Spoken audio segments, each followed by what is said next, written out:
എന്താണ് അവിടെ ആരുമില്ല. ഇവിടെ നോക്ക്. എന്നാ മോൻറ്റി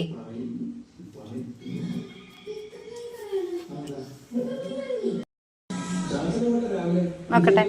കണ്ണ് കാണിക്ക്. കണ്ണിൽ നല്ല കൺമഷിട്ട പോലെ ഉണ്ടല്ലോ. നോക്കട്ടെ. ആ കൂട്ടിട്ട് വന്നിട്ടുണ്ടല്ലോ. അതാ എവിടെ പോയി എത്ര നേരം പറ. കാര്യം പറ. എവിടെ പോയി പറ. എന്താ കളിക്കണേ?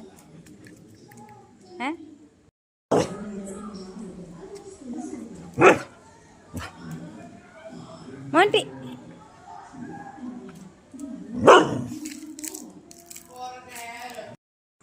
ഫ്രണ്ട്സിനൊക്കെ എന്താ പുറത്ത് നിർത്തിയിരിക്കുന്നത്?